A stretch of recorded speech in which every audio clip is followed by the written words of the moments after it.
Thanks for introduction, and hi everyone. I'm Takahiro, as introduced. I'm working with Rolf as a postdoc. I'm experimentalist, but I do theory part-time. I hope I could bridge, past 3 lectures to experimental, practical considerations in the quantum error correction. So, yeah, I will kind of repeat some of the stuff that other lecturers covered. So it might be nice time to review the basics, but as well as how it kind of connects the real world. I think that is going to the thing I'm going to talk about. So feel free to interrupt me anytime. It might be different from what you guys have been learned past few days. So yeah, this talk maybe everyone expects me to do the bosonic encoding.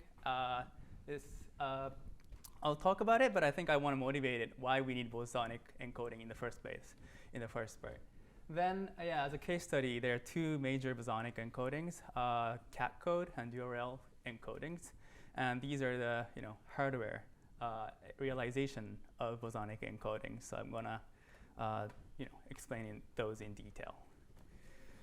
Okay, so very basic things to start. So in the quantum computer, we are encoding information in a qubit, and it is, in theory, it is superposition of 0 plus 1, but in reality, there are a lot of noise that can interrupt this. I think you've learned it from Steve and Yonshan yesterday, and also Danny today.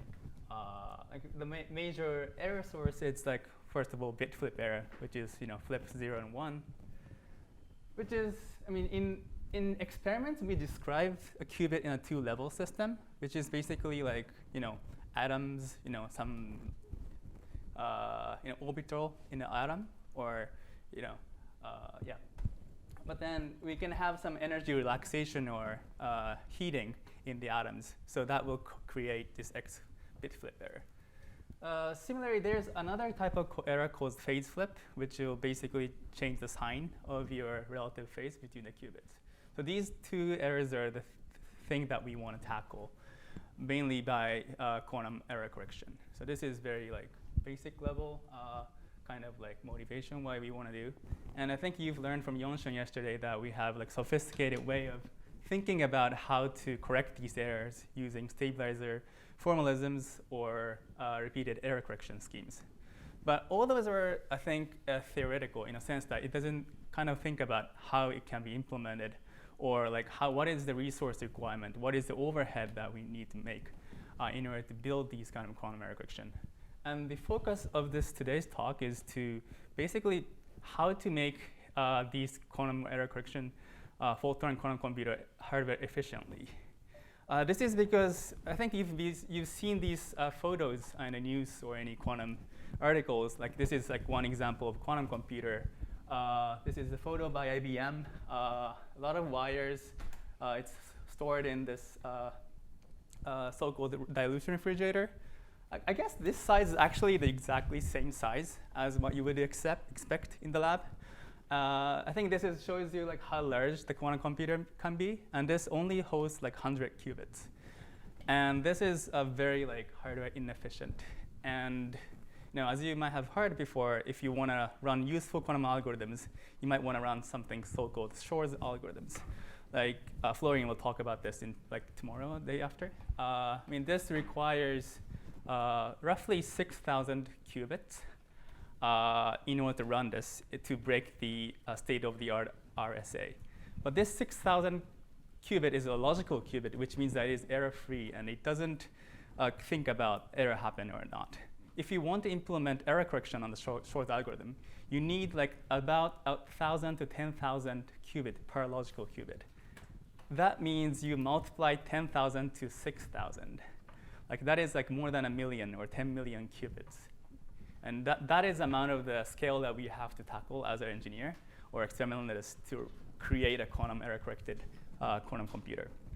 So that's the reason why we want to think about the hardware efficiency when we build these systems. And today's focus, especially the bosonic encoding, is one way to tackle this hardware inefficiency in quantum computers. So yeah, in the first 10 or 15 minutes, I just want to briefly mention or like explain what is the canonical approach to do the quantum error correction. This is like a review from like yesterday's Janssen's talk. Like how do we experimentally make surface code quantum error correction? So as I mentioned before, we have a qubit, but it is noisy. And we want to implement a quantum error correction code on this. And the way we kind of tackle this error is to encode information redundantly. So we want to implement some sort of like a repetition code style of things. In this example, we use 25 data qubits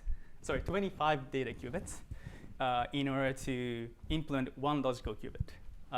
It's already a lot of qubits. But the catch is that we can have like 2 to the n, which is 2 to the 25 dimensional Hilbert space, which is huge Hilbert space to make a redundancy for quantum error correction code. So this is the first step we think we need to think about when making a quantum computer. But then we also need so-called syndrome qubits, which will detect the errors that can happen in data qubits. And that also needs like another 25, not 25 roughly, it's like 24 qubits, but that adds up to 50 qubits. Now, these are not the only thing that we need. We need to make sure that these qubits talk to each other. So typically, we do this syndrome cycle where the data qubits will ask, the syndrome qubit will ask the data qubit whether it is experienced X flip, a bit flip error, or a phase flip error. And typically, it's implemented in such a way that you apply a sequence of CNOT gates. For example, if you want to know whether the X error happened in this gray qubit, you will apply 4 CNOT gates controlled by the syndrome qubit in the middle. Similarly, you have a Z syndrome where you can apply 4 CNOT gates to measure the phase flip error. And if you count the number of how many edges you have in this lattice, you would imagine like there are a lot of CNOT gates. And typically, if you want to do like a back of the envelope calculation, each unit cell has like 4 CNOT gates, and the amount of like unit cell you would have in this lattice scales as quadratic to the distance. The distance here means like, how long is the edge of this square. So you can imagine that if you want to implement the surface code, you have to have a lot of CNOT gates, which scales roughly quadratic to the size of the qubits. So if you do like a rough calculations in this lattice, I think you need 80 CNOTs. And if each of the CNOT gate has 1% of error, I mean, you're most likely to experience error because like 80 times 1% is almost 100%. So that's how hard it is to like make like a large-scale quantum computers. However, in surface code, there's a kind of competing benefit we can expect, which is the exponential suppression of logical error rate by scaling this lattice. So what I mean by that is that, let's say, this P1 error is the error that one error can happen for a given time. If there's 2 error happens, that's roughly P1 square, right? And in typical surface code or toric code, we take a sort of like a repetition code in one like vertical cut or horizontal cut, and then take, let's say in this 5 qubits, there's only 2 errors happening. It wouldn't kind of miss this vertical line to be,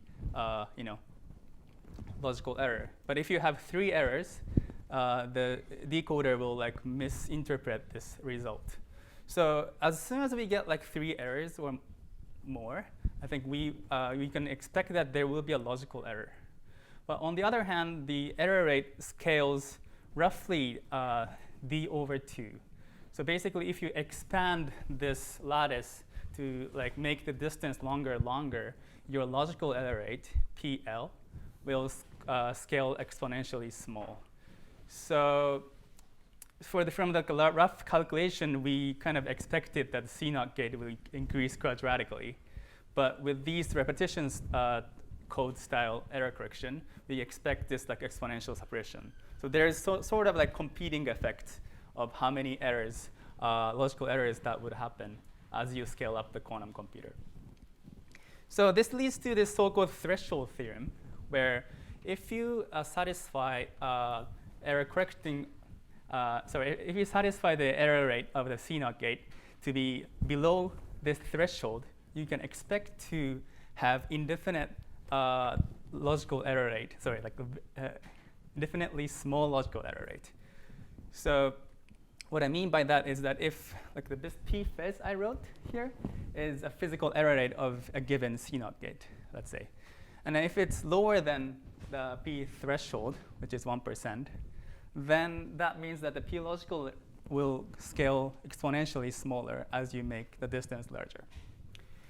And this has been demonstrated in a beautiful experiment by Google in the last year, where they implemented distance 5 and distance 7 error correction code, and that they indeed show this scaling by increasing the distance. But the question we want to ask is that if we want to run like a useful algorithm like Shor's algorithms, we want to operate like 10 to like, let's say 12 or 10 to the 15 logical qubits. And that means that like for logical qubit, you need like, one gate has to be lower than 10 to the minus 15. And we can also, again, do like a rough, back of the envelope calculation, how much qubits you would require for a given p physical in order to reach this number. As you can see, if you are just above the threshold, you typically require like 10,000s or a lot of qubits to encode logical qubit. But if you go like, let's say 10 times better than the threshold, it just gets better by a factor of 10.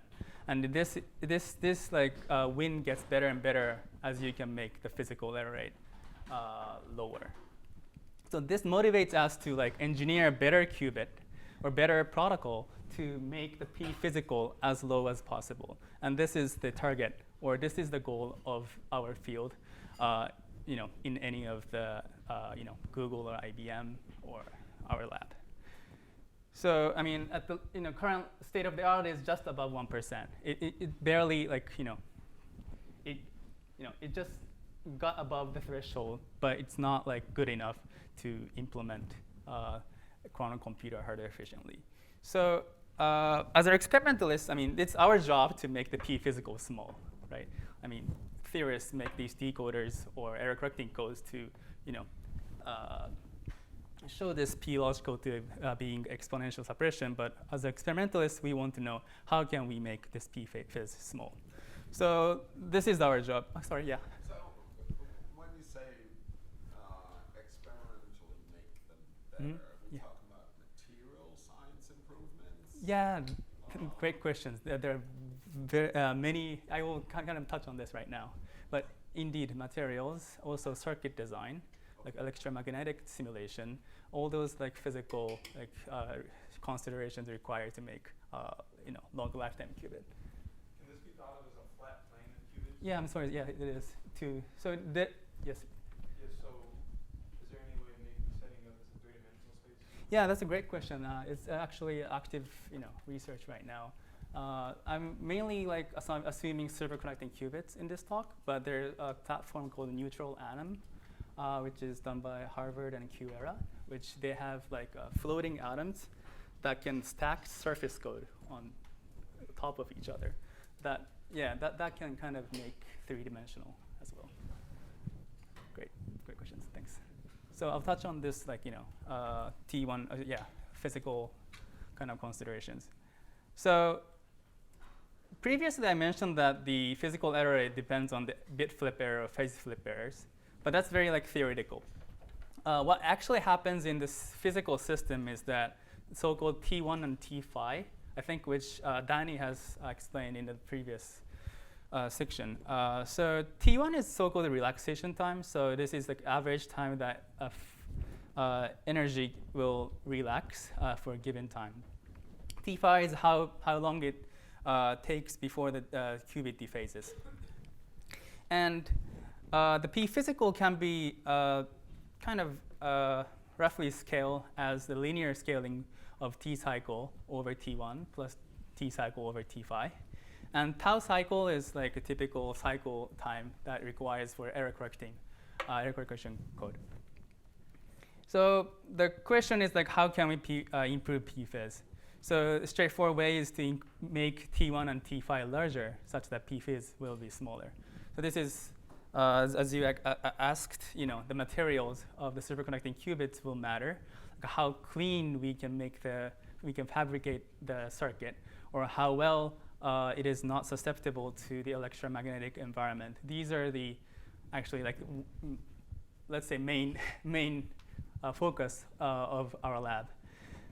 And also, you can make the tau cycle shorter. So this relates to how fast you can operate qubits. So this is active work done by Google by shortening the CNOT gate time as short as possible. Typical time scale for the Google device is about 20 nanoseconds. And T1 for T5 in the Google is 100 microseconds. So you can kind of roughly guess how much the P-phase would become in these setups. And the last point is to think about, this is the part that we are good at, and this is my expertise, but thinking about how to leverage the internal degrees of freedom in a quantum system. Because all of the quantum systems are not ideally two-level system.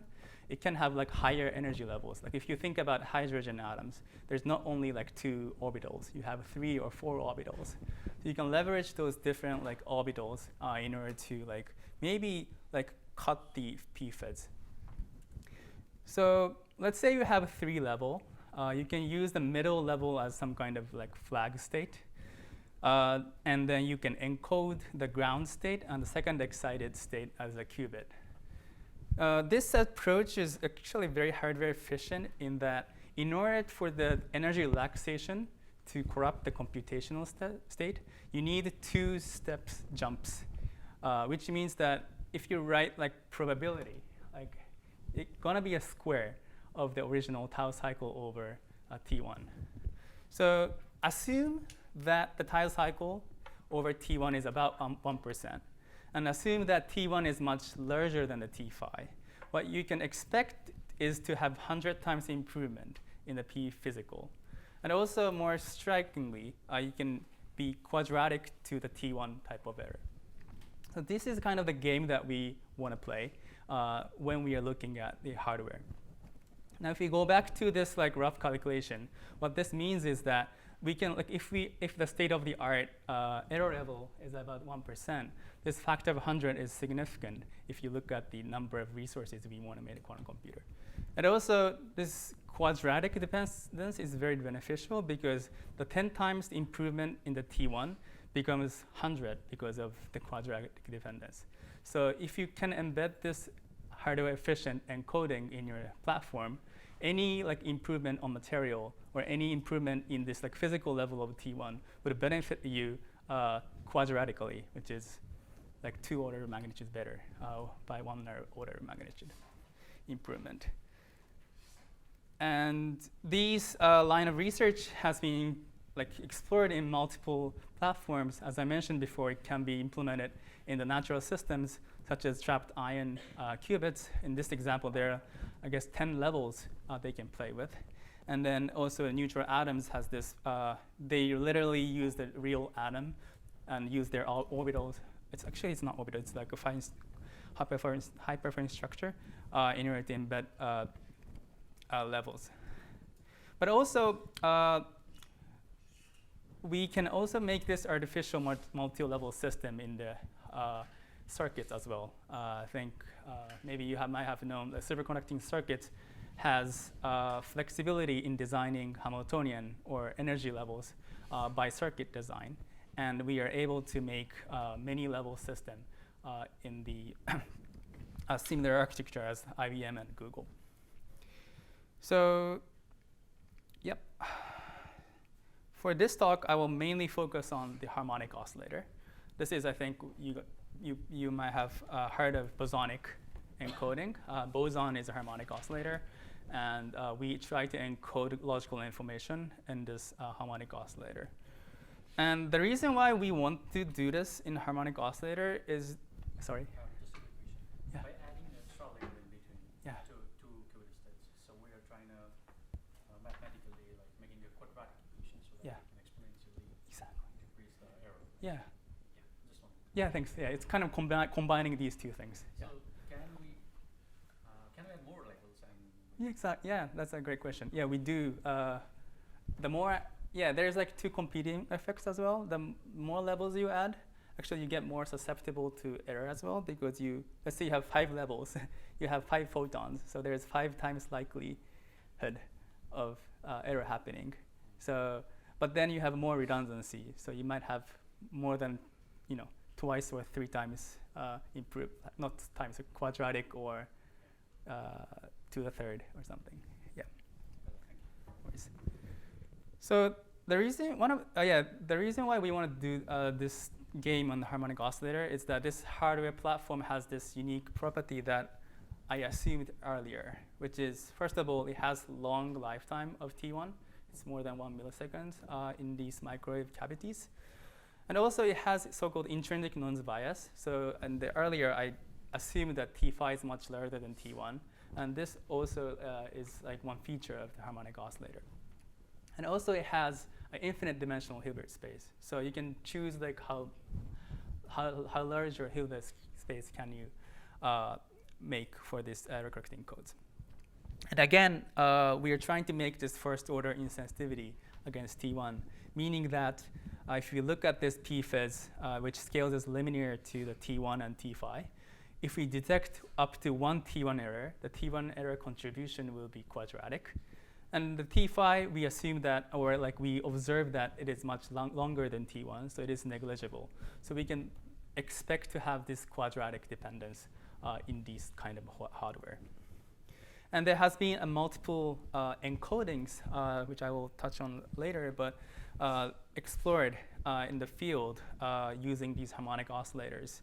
The major ones are cat code, binomial code, which is, I think, going to be taught by Alex tomorrow, and also the GKP code. And also they're not only erector correctable, I mean, a less stringent type of qubit, which is error detectable qubit, which cannot correct, but detects error efficiently. This has DRL qubit. And today's talk, I'm going to talk about these cat code and DRL qubit. So yeah, I'm going to move on to the next section. But yeah, if you have questions. Yeah. So the dual real qubit, I see there's 2 theories by Chuang and TO, yeah. Are they like different versions of? Yeah, so original encoding idea was, proposed by Chuang in 1995. But it was talking about, error detection property, but not like how, it was, not talking about how you implement it in the superconducting qubits back then. It was assuming like linear optics. So the recent paper by Teo is about how we actually can make this DRL encoding given the realistic physical parameters we get from the superconducting cavities, and showing the universal gate sets that can be done on this DRL. And of course, this is not the only DRL papers. There's another paper by Alex when he was in AWS using 2 transmons. So yeah, it didn't show all the citing list here, but I will have it in later if you want to know further. Yeah, please. Just to be clear that I'm understanding, the 2 asterisks, we have one that's theory, one that's achieved break even. What does achieved break even? Yeah, okay, I'll touch this on later as well. But break even means that, so you assume like kind of composite system of hardware. You have harmonic oscillator. You also need like a qubit to control this. And each of them have lifetime. Let's say cavity is 1 millisecond, and the qubit is 100 microseconds. In order for the quantum error correction to make sense, your lifetime of a logical qubit has to be longer than any of the components' lifetime. So in this example, it has to be more than 1 millisecond to claim break even. No worries. Any other questions? Cool. Right, so let's talk about the first example, cat code, which is error correcting codes. So we use a so-called coherent state as a logical basis. Have you heard of coherent state? maybe this is, maybe it's like overly complicated word, I guess, to start with. It's just like if you inject a drive into the cavity, what you get is the coherent state. It's basically like the most natural, how do I say, light. It's just a light with some average number of photons, and it's one of the easiest state that we can prepare in the lab. And also, this has a nice property that it is eigenstate of the photon loss operator. So any photon loss happening on this coherent state doesn't change the state. So typically, we describe the coherent state in this so-called phase space, which in this case, there is I should have written X and P, but anyways. Let's say there's a coherent state alpha. The photon loss acted on alpha doesn't change alpha. But if you apply photon loss on, sorry, I think I have a different one. Anyways, if you applied alpha A on the minus alpha, you get the phase. I think the animation was wrong. The point I wanted to make was that depending on the phase of your coherent state, the application of photon loss will impart a different phase in the front. And it doesn't change the distribution of photon number states, but what's important is that there will be a phase imparted dependent on the phase in the phase space. And this will be crucial in understanding CAT code. And I think from 3 or 4 slides now, it's going to be very arithmetic. It's very mathematical, but I think this trick, maybe allows you to understand some of these arithmetics. So you can write this coherent state in a superposition of the Fock state. The Fock state is a jargon describing how many photons are there in the cavity. N means number of photons. So it will be superposition of a different number of photons.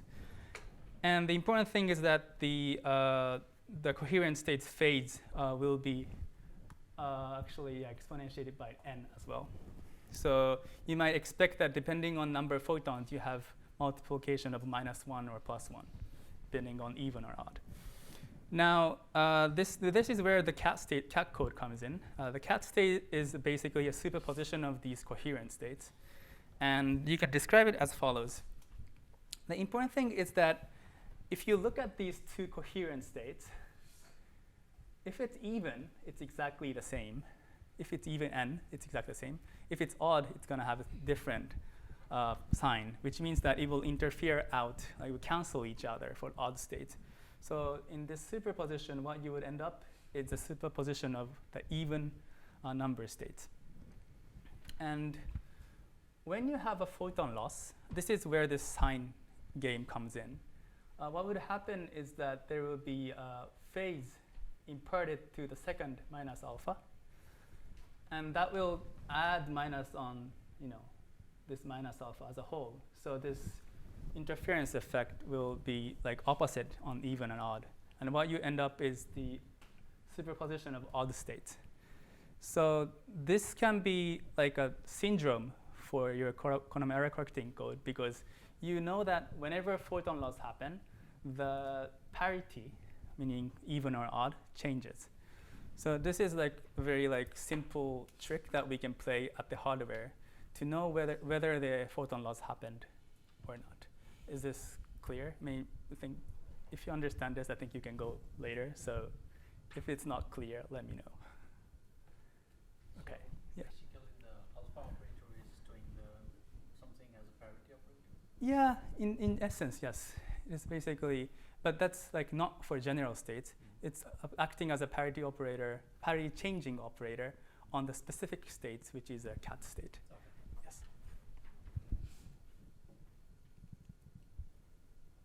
Cool. So these CAT states can be used as a logical code word in a quantum error correcting codes.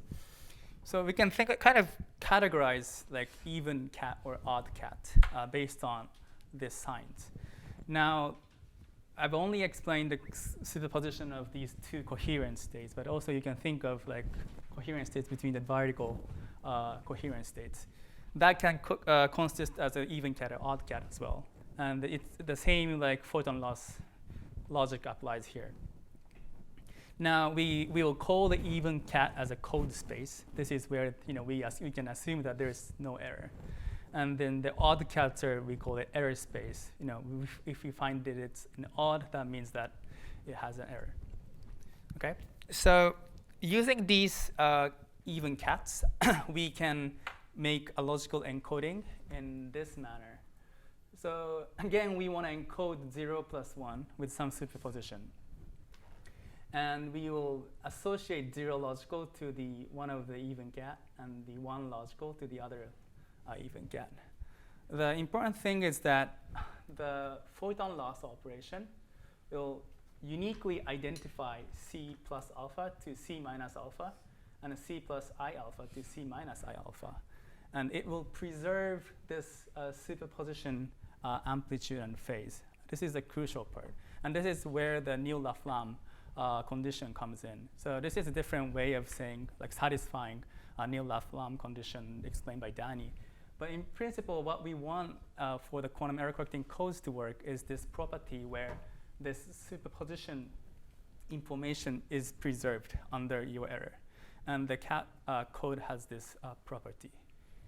So why is it reasonable to expect this to be preserved? Why is it reasonable to expect this to be preserved? Yes, because so this is like, remember the Neal-Laflamme condition? Okay. Yeah, it is satisfying Neal-Laflamme condition. That's a short answer. But also this photon loss, where is my mouse? This photon loss A, like maps 1 to 1 from C plus alpha to C minus alpha. If there is some overlap between C minus I alpha, their weighting will change, right? But good. Okay, great. So this is like a theoretical understanding of the cat code, like how we implement it in the lab is as follows. So we have a sequence of pulses or measurement we want to do for error correction. So we have a harmonic oscillator which lives in a dilution refrigerator, which is connected by wire through the cables to the classical computer outside the fridge. There's a communication between these parties. Now, first of all, we will encode this logical state to the cat states. Now, we measure the photon number parity. I will explain how we can measure this later, but there will be a successive application of parity measurements that will let you ask whether your photon state is parity even or odd. And you can track these information throughout your operation. And then at the last step, you want to correct and decode. But in order to do that, you need to have this kind of a lookup table where, depending on where the parity has changed, you can apply correction at the end. So this is briefly what the general flow looks like in the experiments. And the idea is you repeat this many times such that you will preserve the logical information indefinitely. Okay. So yeah, let's move on to how we actually implement this in the lab. Yeah. Where? Sorry. The weight between the encoding. Oh yeah, this is basically it can be algorithm or it can be just weighting. The idea is that we can implement syndrome as many as possible, but also syndrome can introduce some additive errors. So there's competing effects. You don't want to do syndrome too much that interrupts the system, but high enough cadency such that it will extract the useful information. So we decide if we add another syndrome after checking the parity. Yeah, exactly. Thank you. Cool. So yeah, again, we come back to this harmonic oscillator. This is just a theoretical description of the energy levels, but we use so-called 3D microwave cavity. This is basically a storage of photons that can live. There's a standing wave mode inside this cavity that you can store coherent state or Fock states.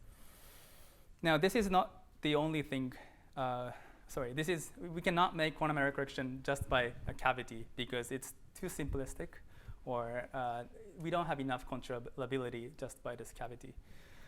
We need some kind of nonlinearity that can allow us to make an arbitrary state in the cavity. A cat state is not a trivial state. We need some kind of nonlinearity to make these exotic cat states. And also parity measurement, it's done through this ancilla qubit transmon. And then the important thing is that these are capacitively coupled between these mode with the transmon, which will create so-called dispersive interaction.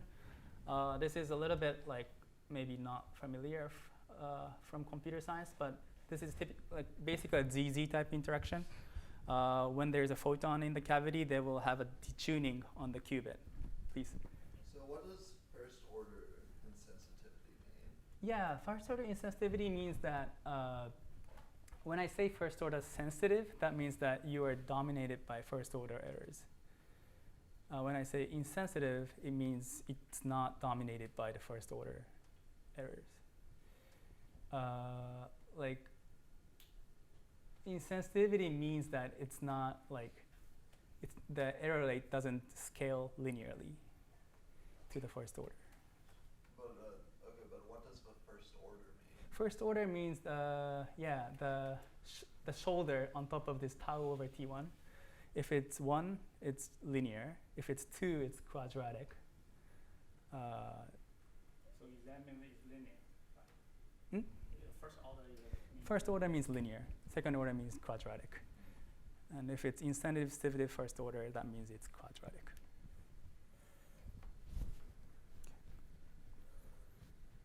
Okay. So again, we will just gonna use this as a diagram. But what ancilla transmon allows us is to do some kind of non-trivial operations like encoding or parity syndrome or decoding. There's too much things to explain for encoding and decoding, so I'm just going to focus on the syndrome. The way we do syndrome is to measure the number parity of the cavity, and this can be explained by this dispersive interaction Hamiltonian. So what this means is that there is like sigma z, which is basically a detuning of a qubit, like phase operation on qubit, dependent on the number of photon in the cavity. So if you think about rotation of the qubit in the equator of the Bloch sphere, if you rotate pi, it will go to the other end. If it's 2 pi, it comes to where it was. So using this kind of property, you can kind of separate even and odd states. And I will explain this by this Bloch sphere. So what you do as a sequence, is that you prepare n, and then you do a Ramsey sequence. Danny told you in the previous one. Talk. Ramsey sequence is basically you place your qubit in the superposition state, which is the plus state, which is here, right? And then dependent on the photon number state, you get some rotation. The rate at which rotates differs dependent on the photon number. So if the photon number is 1, it will rotate to the other end. If it's 2, it will rotate twice fast, so it comes back. If it's 3, it's like it rotates 3 pi. So this property is a way that we can distinguish even parity and odd parity. So at the end, you will apply another Hadamard gate, which will place 0, 2 back to G, and a 1, 3 back to E. So this mechanism allows us to measure the parity of the cavity without distinguishing each state. So this is the important part, because if you are collapsing a state within the even subspace, you're changing the state. But this parity operation doesn't collapse each Fock state. So it is a valid way to check whether the parity in the cavity, but as well as not destroying the state in the logical code word. Yeah. So are you using that number to determine if it goes back between, if you had a bit flip error, you would use, if it was even, let's say 1, I'm going to flip you back to 0. Is that how you would switch it? Yeah, so this is in the ancilla subspace. So this is just like ancillary, meaning it's not like used as a logical information. This is just to measure it. But then dependent on where it was, you will apply feedback on the actual logical qubit side. Yes. And that's like brings this to this kind of state machine model of logic. I'm going to explain it one by one.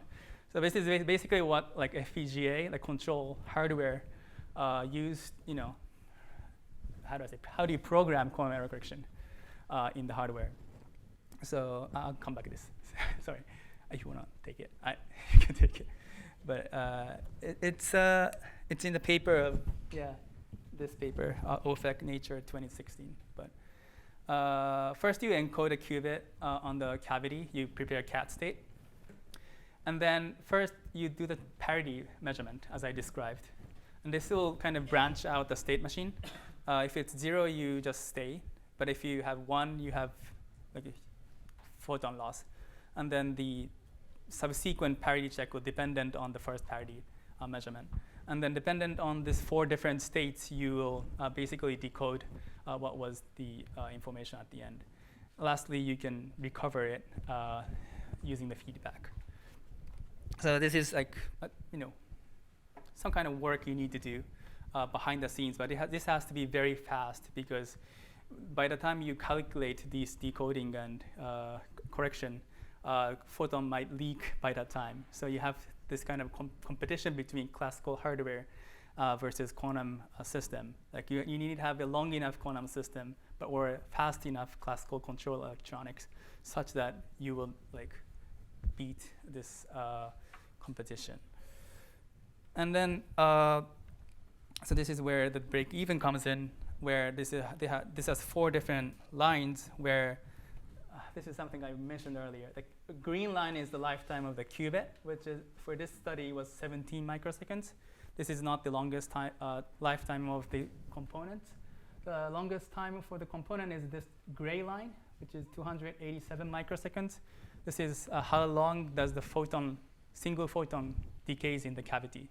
So the goal for error correction is to beat this 287 microsecond. First of all, if you encode cat code naively without feedback, your lifetime becomes 147 microseconds. And that's not good because it's not beating 287. But if you apply error correction, that will improve up to 318 microseconds. It's not like significantly larger, but this was the first break-even experiment done in any quantum error correcting platform. And yeah, this was done in 2016, almost 9 years ago at Beckton. Now, since then, there has been more exploration on different kinds of error correcting codes, like binomial code, which is going to be explained tomorrow, and also GKP code. And this all achieved break-even. And the best one achieved is this GKP done by Sivak 2023, which surpassed the break-even by factor of 2. So this is still ongoing progress, made effort by various groups in the world. Cool. Is there any other questions on cat code? I can have some time. Yeah. So the real-time feedback, that's actually finding the parity of photons? Yeah, it's both. So the parity measurement is done in the hardware. It's done in the refrigerator. And then the readout also happened in the refrigerator. As soon as the readout of the parity detection is completed, the classical bit actual waveform information goes through the cables and coming back to the ADC, analog digital converter, in the classical electronics. Yes, that time has to be very short. And then after it gets into the ADC, there will be some calculation, like whether this state was parity or not. Those are done in this, yeah. And then dependent on the parity, it decides which pulse to send in the later stage. And then those go back to the fridge. Yeah. Okay. Any more questions? I think I'll have enough time for the URL. Okay. So all these demonstrations are neat. However, it's as you can see from this, like it's very complicated, as well as like controlling this weird exotic state is actually hard. I mean, they did a very nice job, but it is very hard to control many photon states, as you kind of alluded at the beginning. Like if you have more photons, you have more likelihood of like getting errors. And there's also some unwanted nonlinearity that can corrupt in the higher states. So, and more importantly, this ancilla might introduce additional errors to the system. And that was also a bottleneck. And this has been like an issue for, again, a decade. Not a decade, to be fair, like 5 years or so. How to control logical qubit was not trivial. And this was one of the reasons it is taking time for this to be like full-fledged quantum computer. Now, the recent development happened was to kind of introduce so-called DRL qubit, which sort of solves these bottleneck I mentioned just now. So just going to describe what it is right now first, and then kind of claim that it kind of gives you good properties. So again, what you want to do is encode logical state. But the game here is like, how do you kind of implement this experimentally? So you can basically use two cavities to encode one logical information. Now, the logical 0 would be one of the cavity have one photon, the other being 0. So I call this 1, 0 joint Fock state, and the other state is 0, 1 joint Fock state. And we can use these two-dimensional Hilbert space as a qubit. Now, good part about, so this is called the DRL qubit because there's 2 rails. And this has been explored in multiple platforms, multiple institutions. For example, using transmons as 2 rails. It's not a harmonic oscillator, but it can use the 2 level at the bottom to make DRL. And the benefit of using this encoding is that you can separate computational subspace with error space. That is what I mean by that is that any T1 error happen in each of the cavity will result in 0, 0. So this is different from bit flip error. So if you think about encoding a qubit in the 2-level system, any decay will stay in the computational subspace, and it cannot be distinguished. But any decay in the DRL subspace will go out the computational subspace, which allows you to distinguish any errors from operation that you do. Now, this is a code space or like whole Hilbert space used for DRL encoding. So I'm just showing the energy levels. So if you look at, like, there are like many levels, but what this says is that there are like different energies dependent on how many photons you have in each of the cavities. And what you're interested in is this logical subspace 0, 1 and 1, 0. And most likely, it will decay to 0, 0. It's very rare to go to 0, 2 because you have to like absorb energy, which doesn't happen often. Now, you can actually think about the syndrome as like a cat qubit, but in a different manner.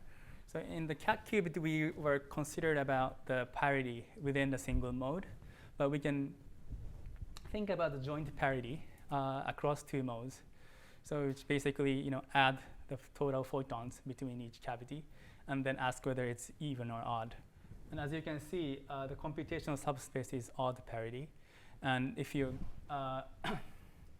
stay in the odd parity, that means that there is no error. But if you're even parity, most likely to be in the photon loss state, which is 0, 0, you detect an error. So this is like very simplistic way to do the syndrome check. It's much more simpler than the cat code. However, as Danny alluded in the previous lecture, this doesn't satisfy Neal-Laflamme condition, which means that it's not correctable. It's only detectable. But this, I will explain later why this is actually enough or maybe beneficial in the later slides. So with this detection error we sometimes call erasure error because it's out of the computational subspace, so we can think of it as it was erased. And I'll describe it as like E in the next animation. But before explaining what erasure error is, I just want to briefly recap what the bit flipper does on the 3-bit error correcting code. So what this is showing is that kind of like area, or assuming that you implement 3-bit error correction code, how does the bit flip error on each of the qubit will transition to different state. So 0, 0, 0, if you have error on the first array, it will go to 0, 0, 1. For 1, 1, 1, if you have error on the first qubit, it will be 1, 1, 0. But this is still like recognized as 1, 1, 1, the logical 1, because you take the majority vote. But in order for this encoding to have logical error, you need 2 errors, right?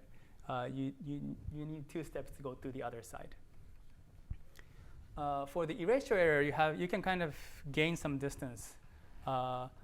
This is a property where you get after when you separate the computational subspace from this erasure state. So E is like, instead of having a bit flip error, you can assign this 0, 0 state as E. So this erasure error will need 2 errors. I mean, even there's 2 erasure errors, the state will still have information of 0, so you can assign it as a logical 0. Sorry, basic question. In this notation, is each bit 1, 2? Exactly. Okay. Oh, or sorry. Or is this like 1? 1 qubit, one DRL qubit. 1 dual row. Yeah, Okay. yeah. Thank you. So, in essence, you need 3 errors to be like losing information completely, and it can tolerate up to 2 errors. And this kind of logic applies to like larger distance. And roughly speaking, you can have like twice the distance than the bit flip error code. And the general flow is basically you prepare some logical code word, you run whatever algorithm you like, you take a syndrome, which is a joint parity photon number measurement, or maybe simply measuring 0, 0 state. And if it's 0, 0, that means that there is like erasure, meaning that you have to reinitialize it, getting back to the computational subspace. If there's nothing happening, you just move on. And the bigger picture, I think this was something related to the previous slide, but I described in the surface code, it typically scales d plus the logical error rate typically scales exponential to this ratio of p phase over p threshold, dependent on d plus 1 over 2. But as I mentioned earlier, the erasure rate has a nice property that the distance, kind of effective distance, is about twice. So this dependence on the exponential becomes actually twice better. And this is quite significant if you think about how much logical error rate can be as you scale up. And also another benefit is that in general, this erasure error has higher threshold. So so you can tolerate more. And then, I think this relates to your question earlier. So the study by Teo et al. Was that by assuming, like considering the realistic parameters that can be observed in this cavity platforms, like how much would the erasure rate would be, as well as how much the Pauli error rate would be. And then these 2 realistic parameters, realistic error rate over p threshold erasure was significantly smaller, such that your p logical becomes small quickly. So this has been maybe 2 years ago or 3 years ago since we started working on this DRL, and since then we've been achieving a very promising result in experiments, starting from the single qubit gate, where the erasure fidelity is about 0.08%, but if you detect errors, the residual single qubit error is about 0.02%, which is a significant increase. Also, the state preparation and measurement, again, the Pauli error rate is very small, and also erasure rate is also suppressed enough. The mid-circuit measurement, which is required to measure whether the erasure happened or not, also performs very well. And today, this year, the quantum circuits has implemented a 2-qubit gate with very high fidelity using this platform. So this is, the way like we believe that the quantum computer can be like built very hardware efficiently.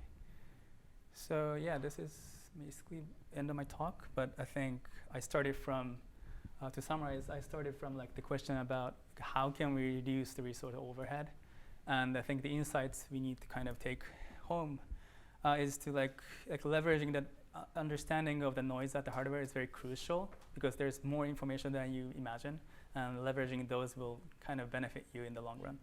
And also this encoding based on the symmetry is very like, mathematically beautiful, but also like practically useful. So these are something that worth, I guess, exploring in the future as well.